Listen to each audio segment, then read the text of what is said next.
옛날 옛적에 여러분들의 조상들은 자신들의 위치를 알아내기 위해 밤하늘을 바라보곤 했죠. 그 후엔 우린 토마스 가이드를 사용했죠. 기억나시나요? 오늘날 운전할 방향을 잡거나 길 잃은 친구에게 소풍 장소를 보내거나 운동하는 동안 얼마나 멀리 갔는지 추적하는 데는 오직 하나의 마법 기술이 필요합니다. GPS라고 불리죠. 여러분은 곧 이것 뒤에 숨겨진 비밀을 알게 될 겁니다. GPS는 위성 위치 확인 시스템의 약자로 실제로는 군사 발명품이었어요.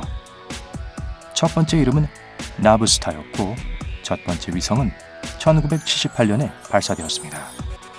그러나 모든 나브스타 위성이 궤도에 진입한 것은 아니었기 때문에 여전히 진행 중인 작업이었죠. GPS는 1995년에 미국에서 완전히 작동되었고 1996년에는 자동차에 처음 사용되었습니다. 최고 품질의 신호는 2000년 5월까지 군사용으로만 사용되었으며 이때 모든 민간인이 무료로 이용할 수 있게 되었습니다. 오늘날 GPS는 미 공군에 의해 관리되고 있습니다.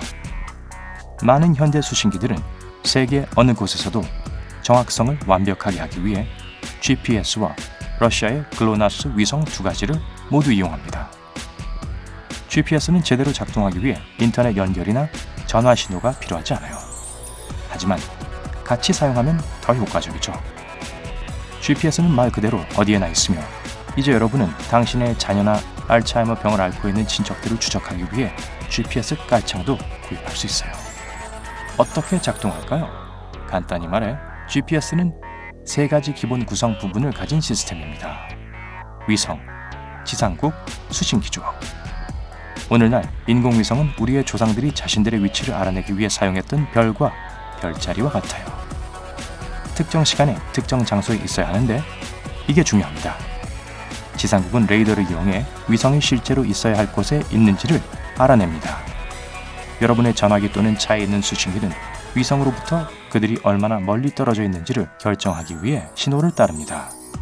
4개 또는 그 이상의 GPS 위성들로부터 여러분이 얼마나 멀리 떨어져 있는지를 알게 되면 미터 또는 심지어 몇 센티미터 안의 정확성으로 여러분의 위치를 구별할 수 있답니다.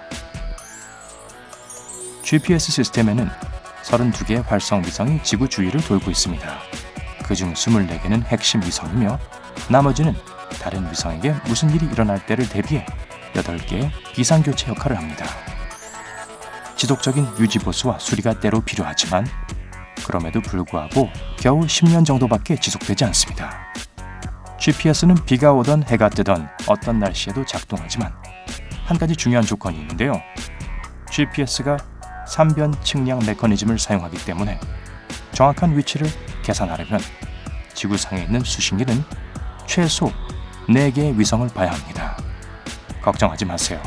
복잡하게 들리지만 제가 바로 설명해 드릴게요. 2D 및 3D 3변 측량술 2D 3변 측량술은 지도상의 위도와 경도 위치를 계산하는 걸 말합니다. 포레스트 검프 스타일로 예를 들어 여러분이 위스콘신에 있는 집에서부터 달린다고 봅시다. 그리고 며칠간 달리기를 한 후 처음으로 멈췄다고 해보죠. 여전히 미국 안에 있는 건 알지만 GPS가 아직 존재하지 않기 때문에 여러분은 정확히 어디에 있는지 전혀 모를 겁니다. 운 좋게도 여러분은 농부와 마주쳐서 그에게 물어봅니다. 그는 직접적으로 알려주진 않지만 여러분에게 첫 번째 실마리를 주는데요. 아이다호주 보이시에서 643km 떨어져 있다고 합니다. 이 설명에 맞는 곳은 수백 곳이나 되니 별 도움은 안 되네요. 그래서 여러분은 더 많은 단서가 필요해서 다른 사람에게 질문하죠. 그들은 여러분에게 친절하게 노스다코타주 파고에서 1255km 떨어져 있다는 걸 알려줍니다. 여러분이 이 정보를 가지고 종이에 2개의 원을 그리면 그것들이 특정 지점에서만 교차하는 것을 볼 수 있을 겁니다. 그러면 여러분이 그중 한 곳에 있다는 걸 알겠죠? 그래도 여전히 충분하지 않아서 여러분은 마지막 단서를 알려주는 친절한 걸스카우트를 찾게 됩니다. 유타주 솔트레이크 시티에서 659km 떨어져 있어요. 그것만 알면 됩니다. 이 세 번째 원을 추가하면 단 하나의 교차점만 보일 겁니다. 빙고! 이 모든 자료들이 여러분이 몬타나주 보즈만에 있다는 걸 알려주죠. 여기 좋은 말이죠. 꽤 간단하죠? 그렇지 않나요? 3D 3변 측량술에 관해서도 기본적으로 같지만 그림의 동그라미 대신 구를 쓸 겁니다. 3D 3변 측량술은 위도, 경도, 고도를 포함하죠.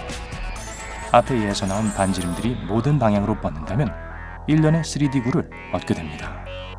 만약 여러분이 위성 A로부터 24.14km 떨어진 곳에 있다는 걸 안다면 여러분은 24.14km 반경을 가진 상상의 구의 영역 안에 있을 겁니다. 위성 B에서 32.18km 떨어진 곳에 있다는 것도 확실합니다. 이 두 구가 겹치면 원이 보일 겁니다. 세 번째 위성과 거리를 두고 다른 구를 만들면 두 개의 교차점이 나옵니다. 지구 자체를 네 번째 구로 칩시다. 왜냐하면 여러분은 지상에 있고 두 가지 가능한 점 중 하나만 필요하기 때문이죠. 위성을 더 많이 사용할수록 보다 정확한 위치를 얻을 수 있습니다. 계산하기. GPS 위성은 위치 및 현재 시간에 대한 정보를 일정 간격으로 GPS 수신기에 전송합니다.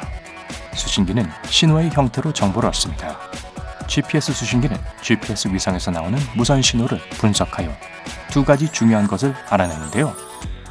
이는 바로 여러분 위에 우주에 있는 적어도 3개의 위성의 위치, 그리고 여러분과 그 위성 사이의 거리입니다. 무선 전파는 빛의 속도로 움직입니다. 수신기는 신호가 우주에서 지구로 이동하는 데 걸리는 시간을 측정해서 얼마나 멀리까지 그것이 이동했는지를 계산합니다. 그리고 이건 그렇게 간단하지 않죠? GPS 위성은 가장 정확한 시간을 유지하는 원자 시계를 가지고 있지만 모든 수신기에 이러한 시계를 설치한 것은 불가능할 겁니다. 약 5,800만 원에서 1억 1,700만 원 사이의 비용이 들기 때문에 여러분의 휴대폰을 정말 비싸게 만들 수 있죠. 그래서 위성으로부터 받은 정보 덕분에 수신기에는 가장 정확한 시간을 얻기 위해 계속해서 스스로를 업데이트하는 표준 수정시계가 있습니다. 두 번째 문제는 중력으로부터 멀리 떨어진 물체에 대해 시간이 더 빨리 움직인다는 것입니다. 아인슈타인의 일반 상대성 이론처럼 말이죠. 인공위성의 원자시계는 매일 지상시계에 38 마이크로초를 앞서갑니다. 만약 과학자들이 이에 대해 아무것도 하지 않았다면 GPS 위치는 매일 9.6km 더 떨어질 겁니다. 적어도 3개가 아닌 4개의 위성을 사용하는 것은 두 가지 문제를 모두 해결하고 물체의 정확한 위치를 결정하는 데 도움이 됩니다. 단, 3개의 위성과 3개의 구만을 사용하면 비록 틀린 숫자를 가지고 있더라도 어느 지점에서 교차하게 될 겁니다. 4개의 구를 가지고 있으면 잘못된 계산 치수를 얻을 가능성은 없습니다.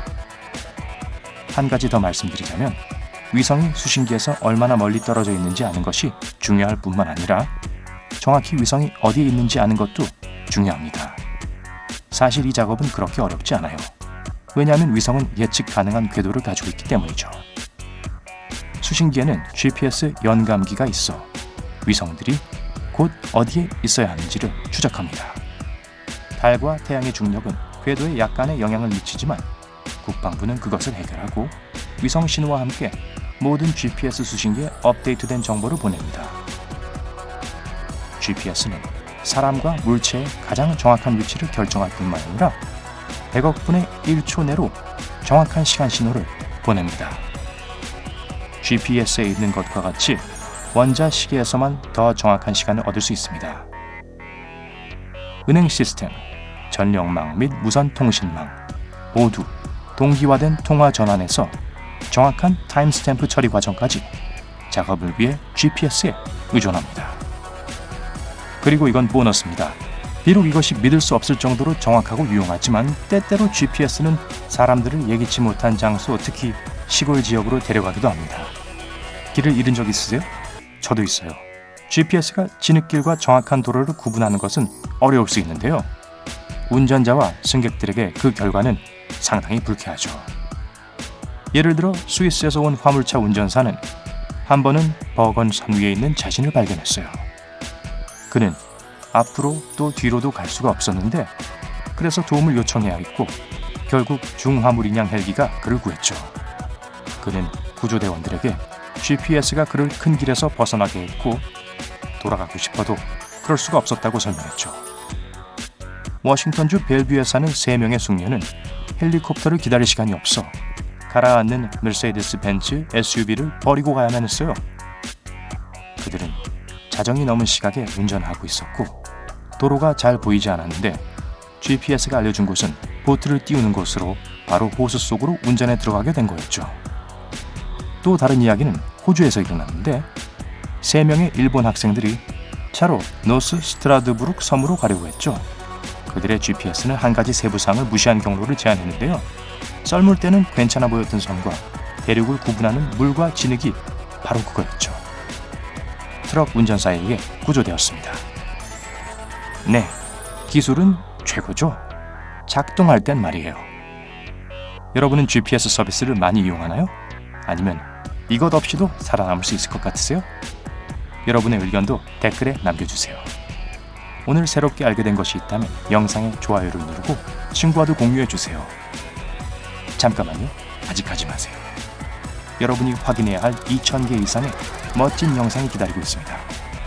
왼쪽, 오른쪽 중 하나를 클릭하고 즐겁게 감상하세요. 밝은 면과 항상 함께 하세요.